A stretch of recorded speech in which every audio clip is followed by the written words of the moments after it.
Une série d'explosions a frappé plusieurs quartiers de la ville de Bangkok. L'une d'entre elles s'est produite aux environs d'un complexe gouvernemental et deux autres à proximité d'un réseau de trains. Les explosions ont eu lieu alors que les ministres des Affaires étrangères de l'ASEAN concluaient leur rencontre.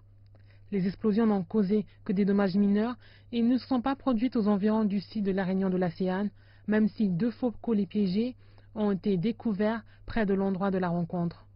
D'autres explosifs qui n'ont pas explosé comme prévu ont été récupérés.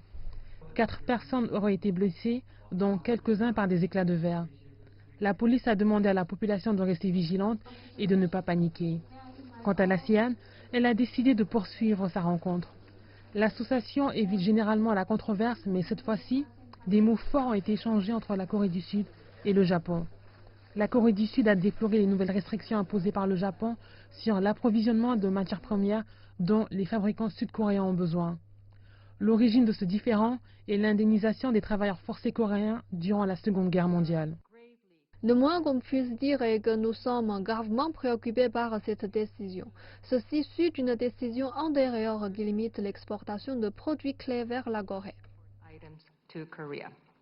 L'ASEAN et 6 de ses partenaires se sont engagés à soutenir un important accord commercial, le partenariat économique régional global, qui permettra la création du plus grand bloc commercial du monde.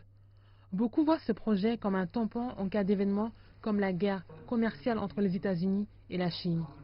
De plus, la Chine a rapporté les progrès réalisés dans le cadre des projets de la ceinture et de la route et du code de conduite en mer de Chine méridionale. La révision nécessaire et légitime par le Japon de ses contrôles sur les exportations est pleinement compatible avec un régime de libre-échange. Nous devons défendre le multilatéralisme. Nous accordons une importance particulière à la coopération régionale, au développement commun et à la prospérité régionale. Les États-Unis ont annoncé une nouvelle stratégie d'investissement pour la région Indo-Pacifique, mais ont indiqué ne pas demander aux nations de l'ASEAN de prendre parti entre la Chine et les États-Unis.